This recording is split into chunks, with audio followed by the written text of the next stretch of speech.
Hi, welcome to Constitutional Chats, hosted by me, Janine Turner, and Cathy Gillespie, with students Dakari Chapman and me, Tova Kaplan. Join us as we discuss hot topic issues with constitutional experts. It's sponsored by Constituting America.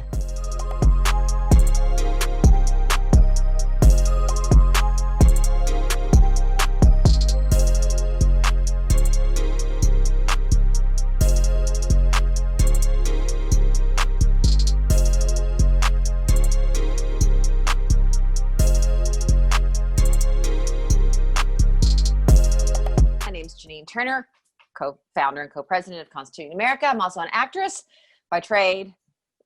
You can check all that out at JanineTurner.com. But please, most importantly, check out constitutingamerica.org. You've probably already been there to join us today, but we have a multi-tiered program at Constituting America. Cathy Gillespie is a co-host. Cathy is the co-president. I like to say that it takes two wings to fly. And without Cathy, this organization wouldn't even get off the ground. And I always say that. I'd be flapping around. And then I love to say that our donors actually put the wind beneath our wings. So Cathy and I would both be flapping and not getting off the ground if it were not for the donors. The donors are truly the wind beneath Constituting America's wings. Cathy was a chief of staff on the Hill for 2 decades or more, and she's currently one of 16 private citizens that have been asked to serve on the U.S. Semi-Quincentennial Commission, which is very prestigious, helping organize the celebration of our country's 250th birthday in 2026. And Cathy, I know you want to say hello and thank our sponsor for the day. I do, and our sponsors and donors really are the wind beneath our wings, and that's just such a great line, Janine. We want to thank today Dr. Barbara Bowman, who is our sponsor for this episode, and Barbara Whitman is an economist and retired Foreign Service officer and was educated at the College of William and Mary and SMU and got her doctorate in economics from George Washington University. She's a former Fulbright scholar and served in embassies around the world. She is a great friend of Constituting America. And I think the most fun story about Barbara is that her first foray into politics was when she was 11 years old and she wrote a song for Dwight Eisenhower's campaign. And she has been leading in politics ever since. She's gone on to have many leadership roles in the Republican Party. And Barbara, we are just so grateful for your sponsorship and grateful for your friendship and all you do for Constituting America. So thank you for being our sponsor today. Yes, thank you. Woo! Round of applause from everybody. All right, Tova Love Kaplan. Tova Love Kaplan is our director of our National Youth Board. And I'd love to brag on her and say that she runs it like a CEO of a Fortune 100 company. And she's won our contest 3 times. She's right brain, left brain, I like to say. She won for entrepreneurial and marketing plan as a middle school student. And then she also won Best PSA and then also Best App. She does so many things for us at Constituting America, and we're thrilled to have her on our board here. She is just brilliant and extraordinary, and keep your eyes peeled. Someday Tova's going to be all over the news as a brilliant leader in whatever she chooses. Say hello, Tova Love Kaplan. Hi, everybody. Glad to be here. Thank you so much for tuning in, and I can't wait to get into today's topic. Dakari Chapman, the so fabulous Dakari Chapman. Dakari Chapman is he's our youth student ambassador for Constituting America, and we are so lucky to have him. Once again, he is equally as brilliant. He has won our contest, We the Future contest, twice. He's 18. By the way, Tova is 16. Dakari is 18. He won Best PSA.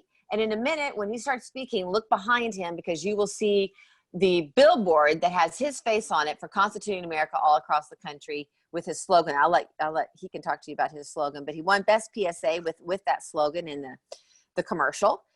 He's also won Best Short Film, where he interviews people on the street, man on the street.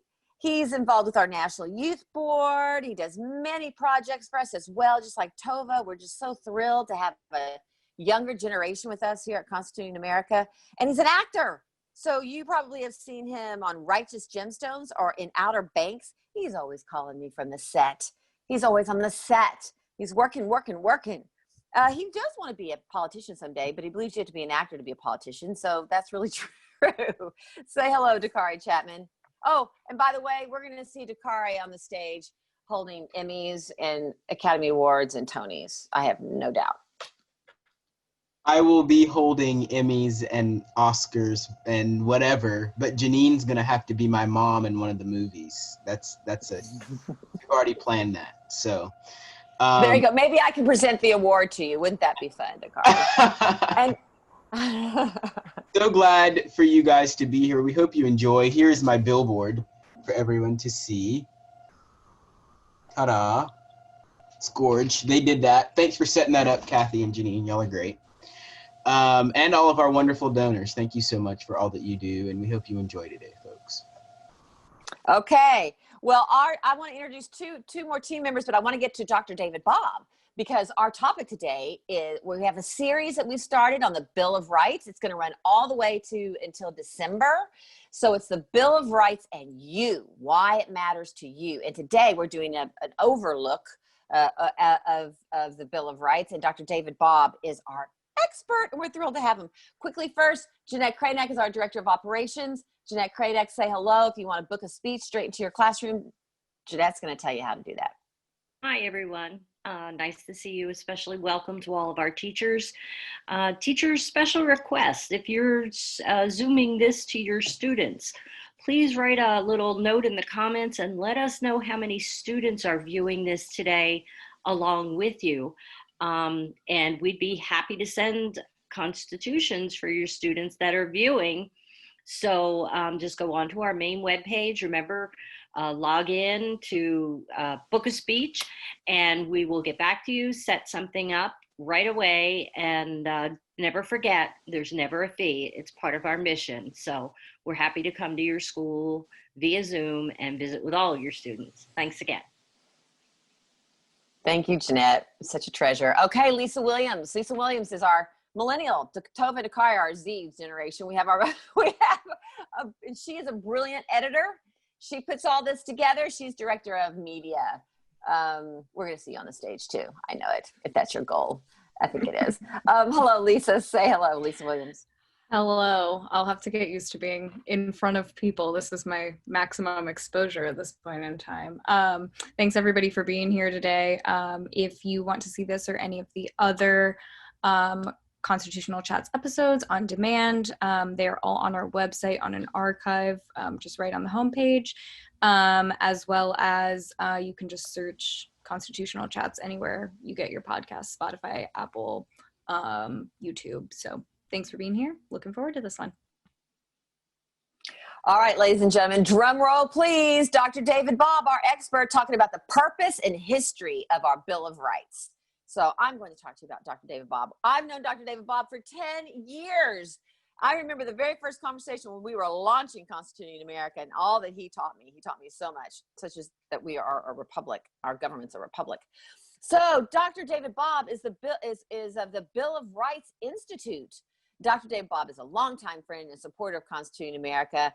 And yes, you were a guest on my radio show, and he has contributed to our 90-day studies and supported Constituting America's growth whenever we ask. He's just wonderful.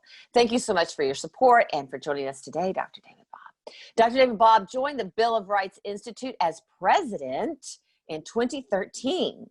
He's taught courses in American politics and public policy at Boston College and Hillsdale College. He was founding director of a national civic engagement program for high school teachers at Hillsdale College, wonderful, as well as the Alan P. Kirby Jr. Center for Citizenship and Constitutional Studies in Washington, D.C. David has designed online educational programs used by more than 500,000 participants, and he's the author of Humility, an Unlikely Biography of America's Greatest Virtue. Wow, really cool. A biography on humility. That's really interesting. Author of Humility. Is it? Well, you have to figure out, tell me exactly what the title is. And he's written for Wall Street Journal and Fast Company, among many other publications. He earned his PhD in political science from Boston College. Dr. David Bobb, please tell us about your book, An Unlikely Biography of America's Greatest Virtue. That sounds really interesting. Welcome, Dr. David Bobb. Thank you so much. It's wonderful to be with you, Janine, Cathy, and and everyone. I love the work that you're doing. It's been a pleasure to have this partnership and to be rowing in the same direction in the civic education space. I'm delighted to meet the student ambassadors and so talented group of young people that you've assembled, and that we're going to have this great conversation today. You know, Janine, you mentioned Cathy's work on the semi-quincentennial. That's a mouthful. We'll just call it America 250. We appreciate the work that Cathy is doing in leading that effort and helping point it in the right direction, because I think the big question today, and one of the reasons that I looked at the topic of humility in that book you mentioned, is how are we going to mark 250 years as a country? Oftentimes the United States, kind of the rap against us is that we're not so humble. And I think that's not right. And in fact, when you look at the thing that we're going to be talking about today, the establishment of a Bill of Rights, the establishment of a Constitution, putting those things in front of the people and requiring them to be ratified is itself an act of humility. Because so many countries around the world, the people have no say. And that's true today, not 250 years ago. That's true today, where people after people, individuals after individuals are deprived of even the most basic human rights. And that's not the regime that we live in. So there's something that's really remarkable about that regime, and it's worth celebrating. Do you want to give us an overview of the purpose and history of the Bill of Rights, and then we'll start our questioning? Sure. I think the basic idea, if you think of it in the most simple terms, is what are those rights that we have as American citizens? What are those rights that we have as human beings? And the founders started with this idea that human beings are capable of doing amazing things, but we're also, unfortunately, capable of doing a lot of really bad stuff. And so the real trick, the real problem is not only how do you ensure that you bring out the better angels in people's daily activity, but can you control the government? Because it's the controlling government part that's been the most difficult throughout human history. And so after we had the Constitution's draft on September 17th, the date I know you all mark and celebrate this Constitution Day, the thing was sent out to the people. It was sent out to the states to be ratified. And a lot of the states said, you know what, there's something big that's missing here. And it's not just the list part, but it's taking seriously some time-honored rights, writing it down, and ensuring that government had as its primary purpose the protection of those liberties. And so what happened was a fascinating thing, and we can get into this more if you want later, but you know, how do you go from a list of a couple hundred down to a more manageable one? Because after all, there's a tension there, right? What if you write down all the rights and you don't capture every one of them? That's why James Madison, at first among others, including Hamilton, said we shouldn't have a Bill of Rights. Now, here's the thing. Remember the ratification process? You got to send it out to the states. Some of the states said, you know what, count us out if there's no Bill of Rights. Madison was a good vote counter. He was a good politician. Not only was he brilliant and the father of the Constitution, but he said, you know what, we want this thing to get through. We want it to be ratified. So he conceded that point and said, I'm going to change my opposition to the Bill of Rights. And he and many others said, let's make sure that we do the best job that we can. And so as an elected member of the US House of Representatives, James Madison took that list and worked it down into a manageable number, and they put forward 12 amendments to the United States Constitution. That 12 became the 10 that we now know as the Bill of Rights. And that list is a beautiful thing. If you're everybody listening and watching, participating in this chat hasn't had a chance, read those 10. Doesn't take long. And the last thing I'd say is, it's not a unique list. You know, if you read the North Korean Constitution or the Soviet Constitution or the South African Constitution, there are similar lists. They read pretty well. The problem is, if you're a North Korean citizen right now, if you're a North Korean subject, all that is a piece of paper. The thing that makes our Bill of Rights meaningful is not just because those things are written down, but because we believe it and we, the people, make it significant. We make sure that our elected officials pay attention to this, and we hold their feet to the fire when they don't uphold those rights that we have been guaranteed. And that's a huge thing, and that's why civic education, the kind of thing that we're doing right now, is so vital, because those rights that are written down are only as good as our belief and conviction that they must not only be there now, but forever. Well, that was beautifully stated, and thank you so much for that, Dr. David Bobb. So true. The checks and balances that protect, that's why they're so important, because they prevent tyranny, and thus the Bill of Rights, we can be protected, and we have the opportunity to make sure they're protected. If we didn't have those Bill of Rights, I mean, if we didn't have the checks and balances, someone would, either the Congress or the president or the judicial system would become so powerful that, you know, they might start to take them away from us 1 minute at a time, which is why we believe the Constitution of America is so important to know the actual mechanisms of the Constitution. Okay, I have a question for you, and then I'm going to turn it over to everybody else. The Magna Carta was in 1215, and describe to us the difference, you know, from what I understand, the difference between the Magna Carta, one of the differences, and the Bill of Rights, is that the Magna Carta was going to subdue the king and say, you can't do, you know, we have rights to these things. Mm-hmm. But if I'm correct, it was just for the nobility. It wasn't for all of the people, the Magna Carta, whereas the Bill of Rights is for all Americans. So would you like to elaborate on that a little bit? Sure. I think there is a connection, you know, and it was a remarkable thing that in the 13th century, that statement was brought. The Great Charter, the Magna Carta, was an important articulation of the fact that human beings, even though you're right, it was a more restricted number, had rights. It took a long while, though, before a regime, ours, which was the only one up to that point in the history of the world, said, we're going to put that articulation of rights for all human beings at the heart of our regime. Now, we know that it took too long, even in our own country, for the full extent of those rights to be enjoyed. And that's been a long process, and that required a lot of reckoning, something that we still continue to do this day. But I think that kind of sense, implanted so many centuries before, had a big impact on people like Hamilton and Madison and Washington. So a really quick story on that. You know, during the Constitutional Convention, Madison was the kind of chief organizer. And you know how if you've ever gotten an invitation to something like a big fancy occasion, and you'll see a little asterisk beside the name of the person who's going to be the keynote speaker, it's invited. Well, Madison had invited George Washington to participate in the Constitutional Convention.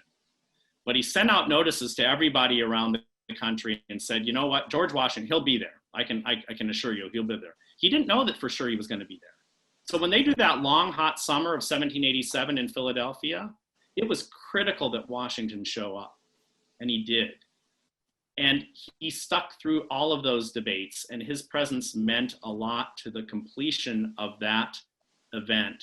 Because by the time they were ready to wrap things up in mid-September of 1787, there was a group of people who said, we should not have this thing. We're not for the Constitution. And those anti-federalists fought tooth and nail for the thing that I think really did prove very instrumental, and that is the Bill of Rights. I'm glad that the anti-federalists were there fighting for that. I'm also glad that Madison and others came around to the position that they did. But the key thing is that we realize that human beings, no matter who they are, whether they're nobles or whether they have no blue blood whatsoever, in America, they have rights, and that's the critical thing. Yes, and that's one of the differences between the Magna Carta and the Bill of Rights. The Magna Carta was didn't include the peasants, you know, and all of the other people, from my understanding. But you know, as you talk about the anti-federalists and the federalists, something that came to my thought process here, is that was the beauty of a debate. Mm-hmm. You know, of men being able to listen to the other person, you know, to have a long, you know, and you know, and they did it in private too, which I think was a great thing. Today, everyone's so concerned about what might be said instantly on Twitter, and so no one can really think straight, no one can really stick to what they believe, because they're always thinking about, you know, how am I going to get hit here or hit here, and it's really a detriment. I think social media is destroying us and the world and the country and the human beings. But they were able to have a debate, and they listened to both sides of the argument. And you know, I often think that this side, you know, one side they may say, oh, they're too radical, and this side, like, oh, they're too radical. But if we'll come together and listen, there's a balance to be found. And that's why the Constitution is so important, because the Senate has to have their side, and the House has, and then they have to agree, and, you know, then they have to go back and do it again, then they have to agree, and then it goes to this president, and the president has to agree. So many checks and balances for something to actually come to fruition. And I think that's really great that, you know, the Federalist, that James Madison, as you just said, was willing to compromise and heard. Of course, he wanted to pass, but he listened to what the Anti-Federalists wanted. But if the Anti-Federalists hadn't been willing to take a stand, we wouldn't have had it at all. So it just shows the beauty of a discussion and the civic conversation, and the beauty of debate. If it's done the right way, you know, people can actually eventually find a middle ground that I think can be very special, like our United States Constitution. I think about this a lot. I think about it, you know, save the dolphins, save the whales, whatever it might be. You know, they go, oh, those radicals save the whale people, you know, and everyone's like, yeah. But then eventually you come to the middle, and you find a way to, you know, not be drastic this way or not be drastic that way, but find a compromise to save the whales. Dolphins. That was really big in the 60s. Do y'all remember that? Save the whale in the 1960s. No, save the dolphins in the 1960s. Okay, Cathy, I'm gonna let you go next. Go ahead. Well, thank you, Dr. Bobb. And just thank you so much for being with us today. Now, you know, as a proud Virginian, I have to ask about the influence of Virginia Declaration of Rights and George Mason. And we have an audience member also who is asking that. Ed Gibbs says, can we send some love to George Mason of Virginia, who wrote Virginia's Declaration of Rights and refused to sign off on the Constitution because there was no Bill of Rights? So if you could talk a little bit about the influence of Virginia's Declaration of Rights and George Mason, that would be great. Absolutely. George Mason was instrumental, you know, I think even more or as much as Madison. And, you know, they were at loggerheads. We think, and I think you're absolutely right, Janine, that ability to engage in civil, forceful conversation, right? These battles were pitched. They were political. They were done in private over the Constitutional Convention. There was a lot of acrimony, but at the end of the day, they kept coming back. And that's an essential thing, because too often today we're going to kind of more performative means of spreading the word, rather than rolling up our sleeves and saying, you know what, I'm going to go back in that room. Mason was there until the end. He was voicing his concern, and at the end, he could not sign the Constitution. He registered that dissent in a productive way, though, by giving the nation through the Virginia Statement Declaration of Rights. It's a beautiful draft. It was the product of his mind. And you can see a really remarkable thing at work there, because he's anticipating a lot of the things that end up in the final first 10 amendments to the United States Constitution. You also see something there in that Virginia Declaration of Rights, same thing in the Massachusetts, where they're saying, in order to uphold these rights, we have to have certain virtues. And those virtues are like frugality, temperance, industry. We want to be virtuous in a civil, kind of a civic way, but also we need moral virtue. We need people of good faith. And so I think that's something that also the Virginia Declaration of Rights gives us. But the fact that they were willing to take a stand, and other Virginians like Patrick Henry, who smelled a rat, he said, he didn't even show up at the Constitutional Convention. By the way, Henry said, you know, it's kind of unfair that we're the Anti-Federalists. We're the ones that want to ratify, or sorry, we're the ones that want to, the ones who want to ratify are the rats, right? We're the ones that want to be against the ratification. The Anti-Federalists are against the ratification of the Constitution, the anti-rats.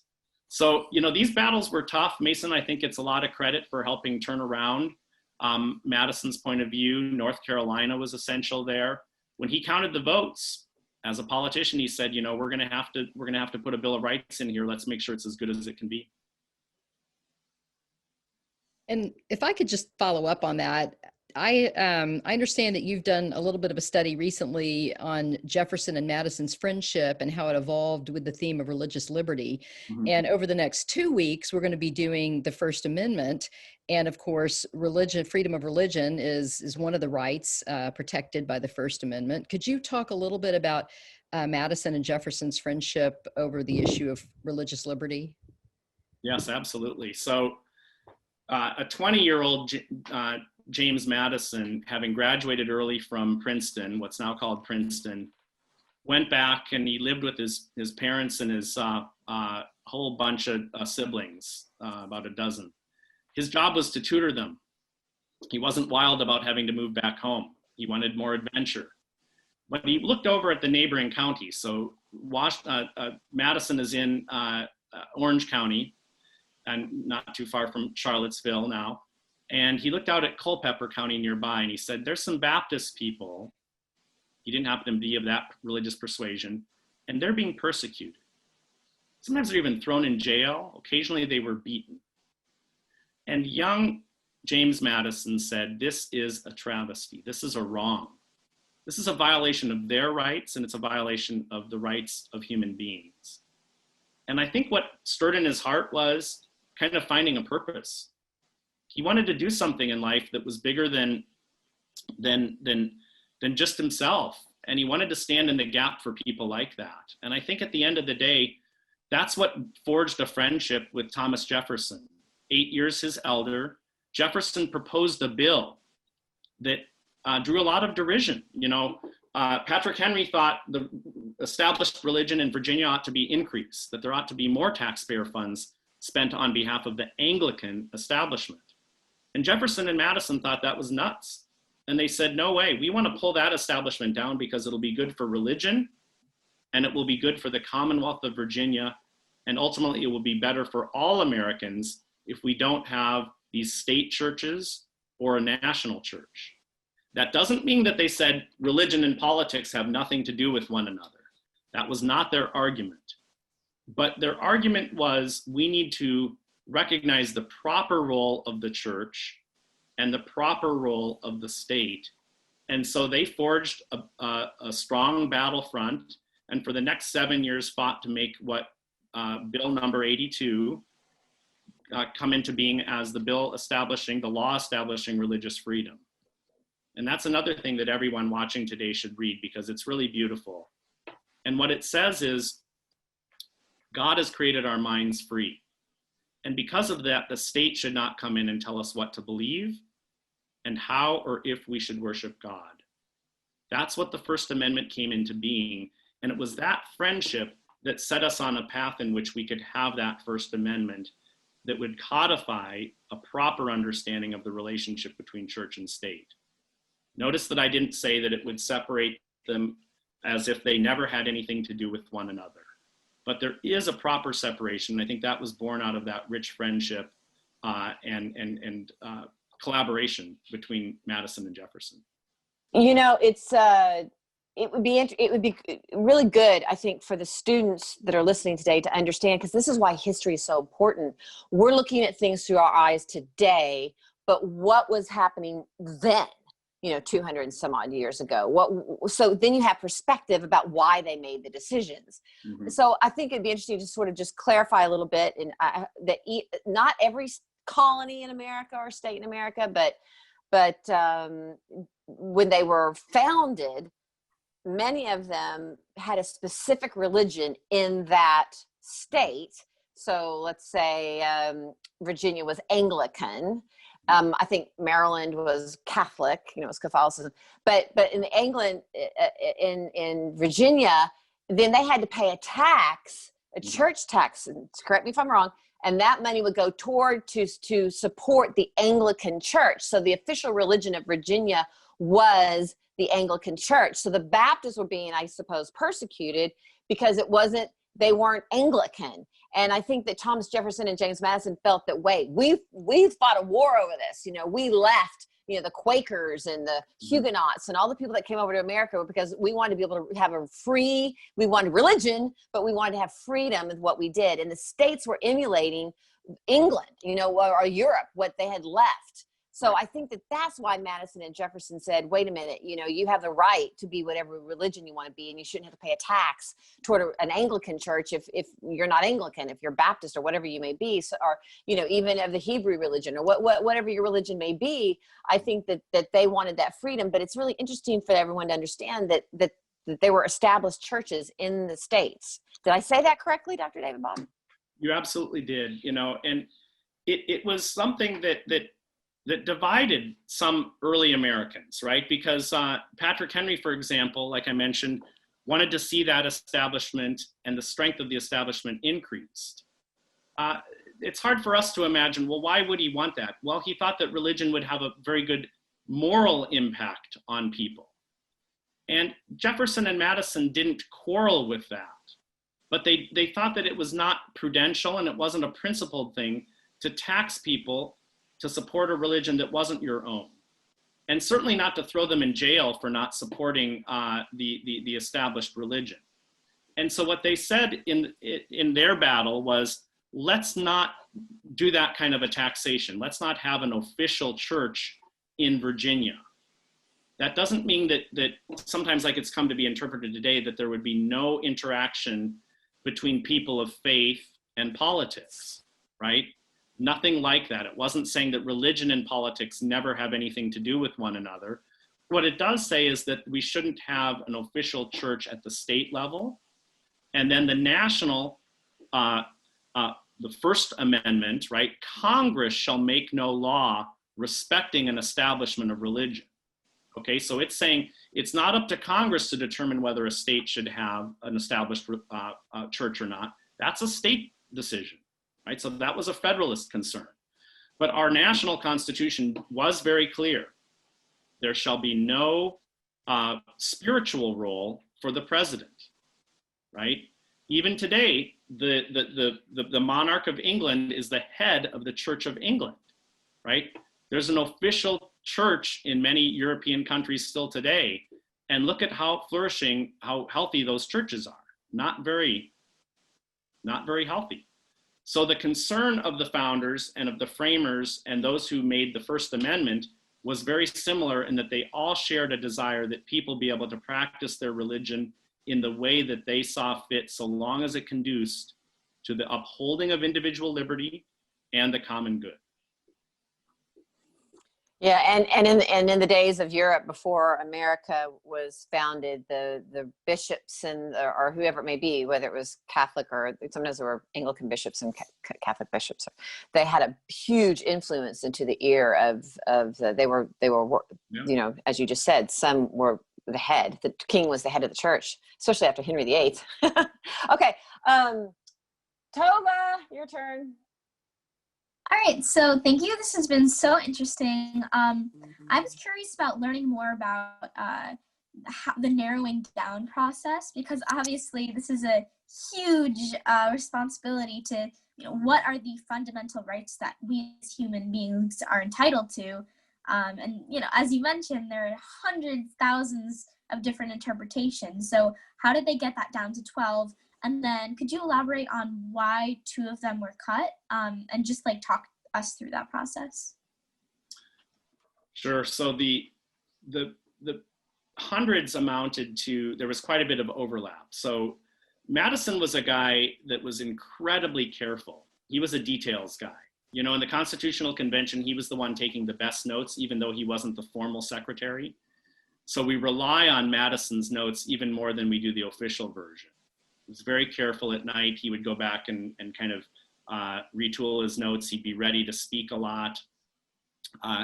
So when he did this kind of survey, he was careful and he looked at, okay, where is there overlap? And he got it down to a more manageable number.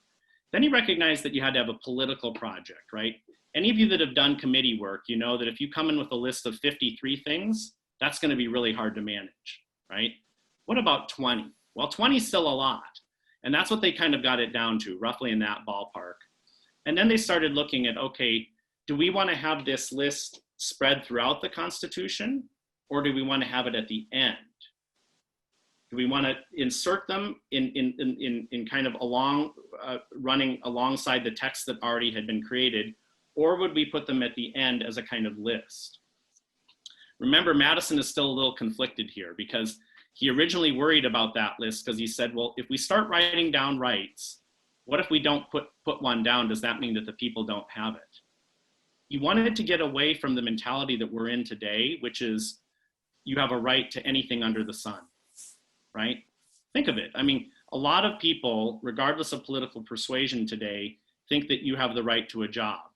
Well, is that true? You know, or you might have the right to a paycheck from the government if you're unemployed. Well, we've agreed that unemployment benefits are there. But think every one of these things carries with it a debate and a price tag. And so the great thing about that list that made it into the Bill of Rights, the final 10, is that none of them carry a price tag. They are all of a type that is not zero sum, right? So if I have an individual right to keep and bear arms, that doesn't diminish anyone else's right to similarly do that. There was a good question in the chat, wait a second, are there really guarantees of rights here? And that's an important distinction. In essence, what the Bill of Rights is doing is saying, Congress shall make no law, right? So there are really limitations on what the national government can do. And in so doing, they do empower individuals and they empower states. See the 9th and 10th Amendments especially. So our first amendment was not first in Madison's list. It was actually third. The first two had to do with a couple of things that were interesting. One of them became, after a couple of hundred years, the amendment that says you have to have an intervening election before Congress gets a pay bump, okay? And the other had to do with, what was it? I think it was it's escaping me now, the exact nature of that other one that didn't make the cut. But I know that the other one that eventually became part of our broader number of amendments, it took a long while, but there's a great story. It was actually a student that discovered it, that this was still lying around and it was still a live possibility. And this student wrote a paper and saying, hey, we got to resurrect this because it's kind of a commonsensical idea, right? If you want to give yourself a pay raise, make sure that an intervening election happens. And so what happened is the teacher gave him like a, kind of a poor grade, but the student was so excited about this that he took it and ran with it. And it came into being. And then the teacher was able to come back later and say, you know what, that was a pretty good thing that you proposed there. That's great. That just shows that young people can absolutely impact the country, even if your teacher gives you a bad grade. I think getting something in the Constitution is a little bit more of an accomplishment. So I was also wondering, we were talking a lot about James Madison, and I think for most people, at least I was taught this in school, that James Madison is like the person most associated with the Bill of Rights. But we were also talking about a lot of other figures that were involved. And I found it really interesting that he originally was even hesitant to include a Bill of Rights. So how did he become like the main figure associated with it? Yeah, if you want to read another source, I know there's a lot of Alexander Hamilton fans out there, read Federalist 84. Because that's Hamilton's case against the Bill of Rights. He was against it before he was for it too. And he wasn't, I don't think he came around to a position in which he was as I know he wasn't in the for like Madison. So, we sometimes think of these people writing in a theoretical context. They were writing on the fly.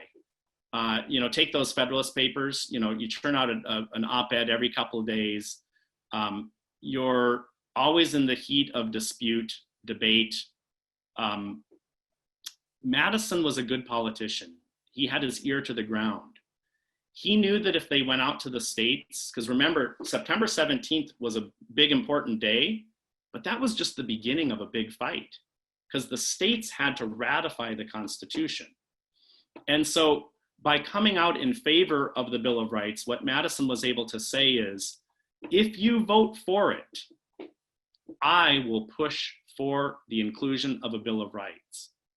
He couldn't guarantee it, but he could say, I will use all of my political capital, which was considerable, to fight so that something is included when we have an opportunity to do so, once we have a government, right?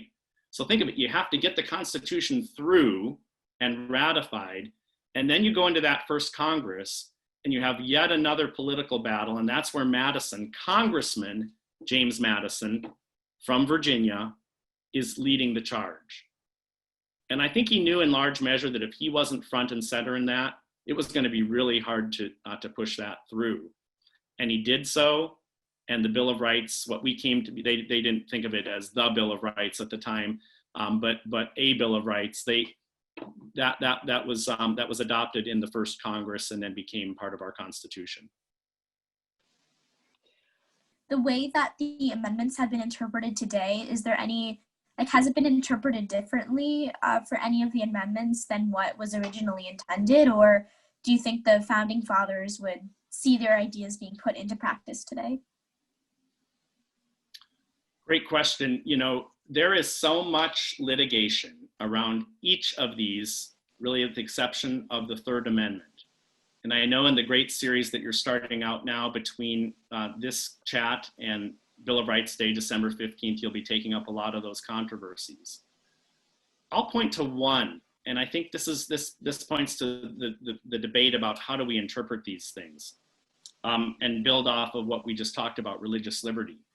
So there's a lot of controversy about how this should be interpreted. But one thing that has come to happen is, well, we have this establishment of religion being banned, and we have the free exercise of religion being upheld. That's sometimes been interpreted to mean that there could be no taxpayer funds flowing to a religious school. And to me, that does not comport with the plain language, the written meaning of the First Amendment. What you have to do is take seriously what's here on the page, right? And think, how do we interpret that? I'll give you another example. Amendment number 8, cruel and unusual punishment cannot be inflicted, right?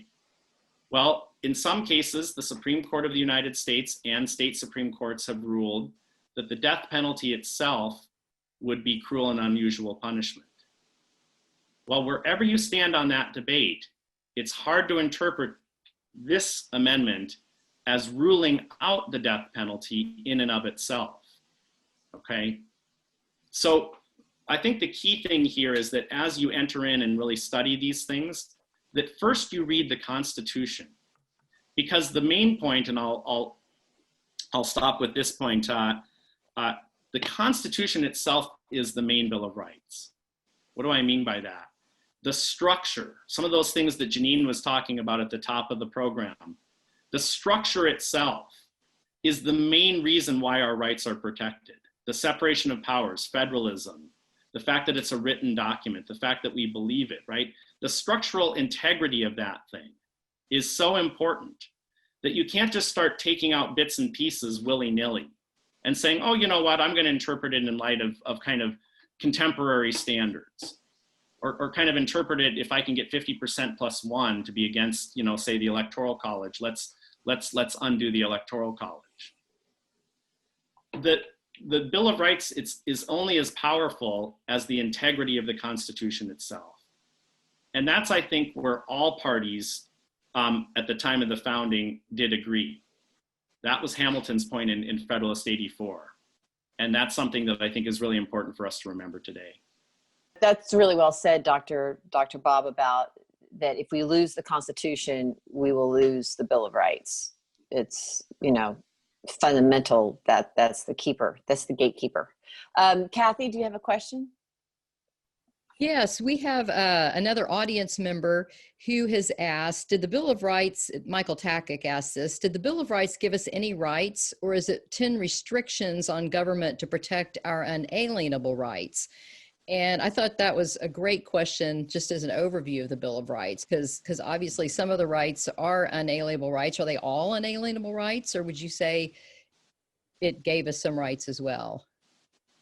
Let's explain to our younger listeners what a couple of things mean. First of all, the Bill of Rights are the first 10 amendments. If you look at the Constitution, the first 10 amendments of the Bill of Rights. Ratify, when we say it was ratified, that means it was approved. So the Constitution had to be approved. And what were you just saying? Because there was another word that prompted for me to say this, Kathy. The unalienable rights. Tell me what. Unalienable. Unalienable means you're born with the rights. Government doesn't give you rights. So that's, I just want everyone to understand what we're talking about here. So unalienable. So Kathy's asking if the first, the Bill of Rights were unalienable, given to us from God, or are they given to us by the government? It's a really good question. You can ask that again, because I think I just didn't say that correctly. Say the question again, because it was a really great question. It was a great elaboration on the question. Our listener asks if the Bill of Rights gives us any rights, or is it 10 restrictions on government to protect our unalienable rights? In other words, are all the rights embodied in the Bill of Rights, would you consider them all unalienable rights, or are some rights that government is giving us?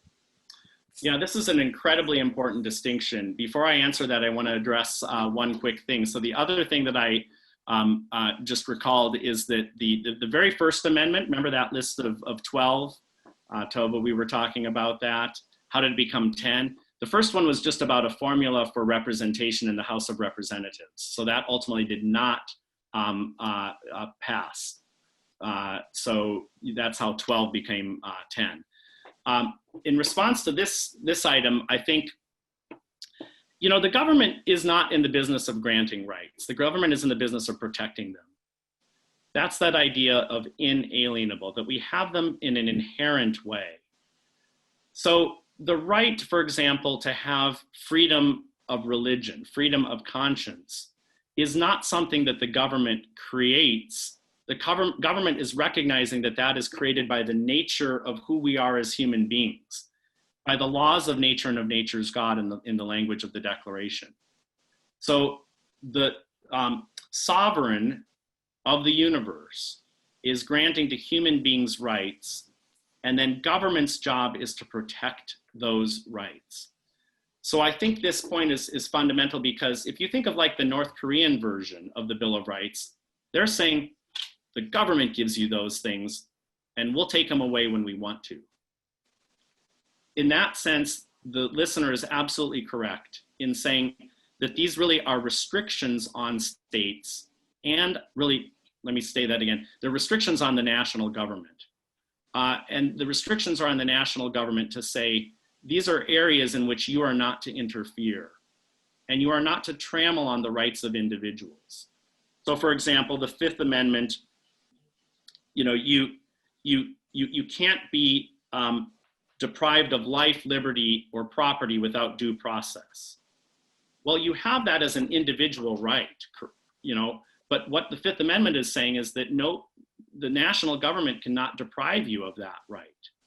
But it's not according you that thing. It's not because it's written on the piece of paper that you have it. You have it by the nature of your being a human being.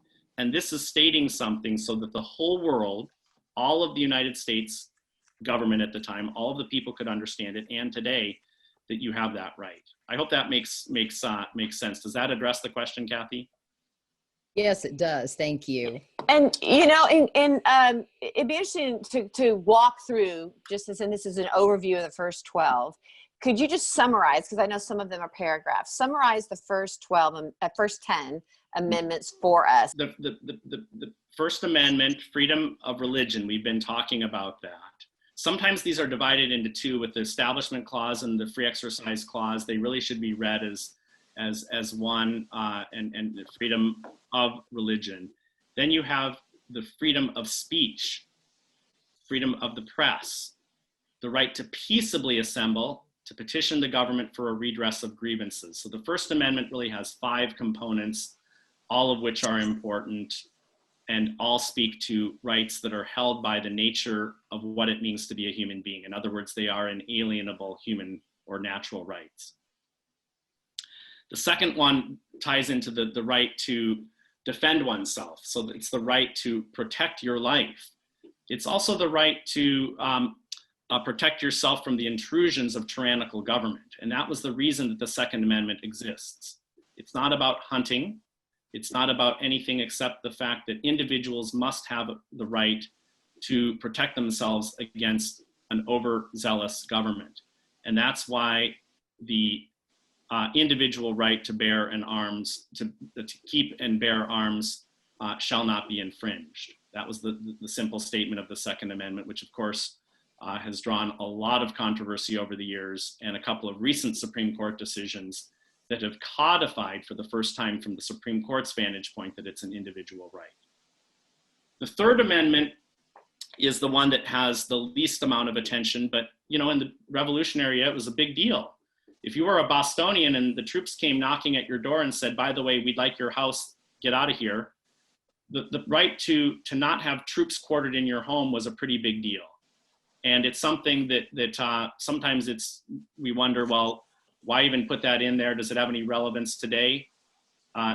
It may not have as much litigation around it, but it's a pretty significant thing if during the time of war, you want to be able to maintain your right to property. Well, I'll interject there too.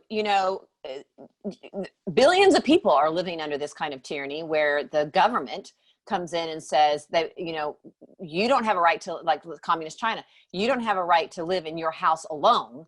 You are going to share your house with 8 other families. So they may not be troops per se, but you can call them troops if you want to, because they're all comrades, such as in Soviet communist Russia. Your comrade, your fellow soldier, has the right to live in your home, and you cannot live in your home alone. So it could be applicable today, really, I think.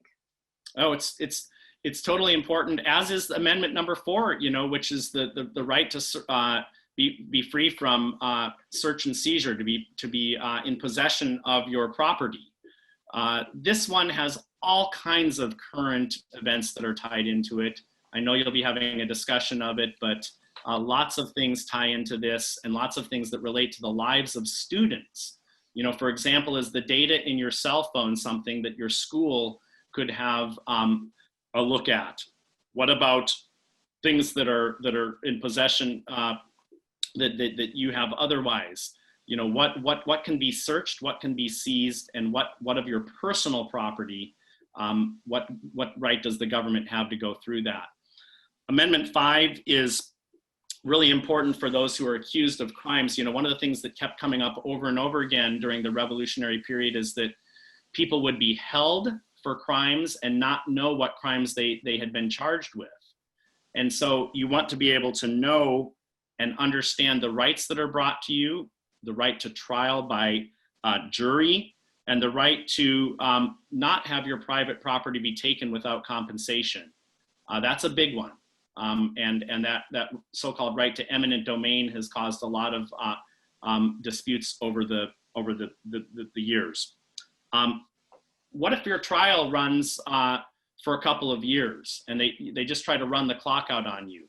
What does it mean to have the right to a speedy and public trial? This is interesting, and for the first time in American history, we recently had a trial conducted, criminal proceeding. It happened to be for a speeding ticket, but it was a criminal proceeding by Zoom, right? So what of the things when you're accused of a crime, what are the rights that you have as the accused? Then 7, the right to trial by jury. Very important, an extremely important part of our civic duty, not taken maybe seriously enough today. I touched on Amendment number 8 with excessive bail and also the banning of cruel and unusual punishment. And then really quickly, Amendment 9 and 10. So here was, you know, how Madison and Hamilton were against it to begin with. They worried, well, we're going to misunderstand all of this, and if we get it wrong, we'll get it kind of backwards. This says and addresses that concern. So just because you don't state the right in here in the first 10 doesn't mean that you don't have that as a right. Okay? So notice that there's no place in the Bill of Rights that says you have the right to move between states.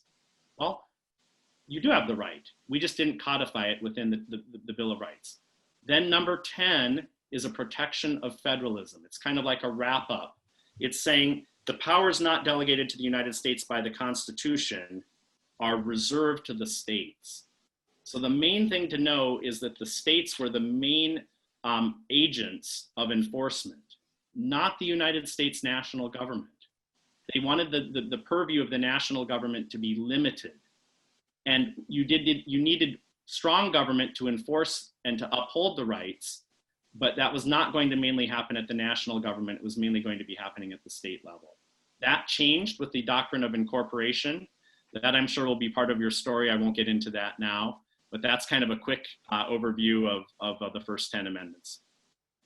That was wonderful. And a good way of looking at that is that last one for the states is the coronavirus and masks. Everyone is complaining, we have 1 minute left. Everyone is complaining that the president should be, not everyone, but half of America, that the president should be saying the entire country must wear a mask. And then can you imagine the minute he did that, every state would be saying, you don't have the right to tell us that. You can't tell us in Virginia what to do, or Texans what to do, or do what. They'd all be up in arms. They'd be saying, no way, you know, you can't tell Wyoming to wear a mask. So that's a great example of where states have rights. Same thing with their police forces. You know, a police force in Mississippi doesn't want someone from Maine coming in and tell them how to run their police force. It's very individualized within the states. It's really cool to see there are a few things that still exist, that because we're so homogenized now, which means we're so national in scope. Our news is national, everything is national. It's really great to see that there are some things that the states really care about, which is, you know, police departments should be local, and as well as the mask. You know, I think states have constitutional duties, and that's carved out and very clearly stated in the text and the plain written language of the Constitution.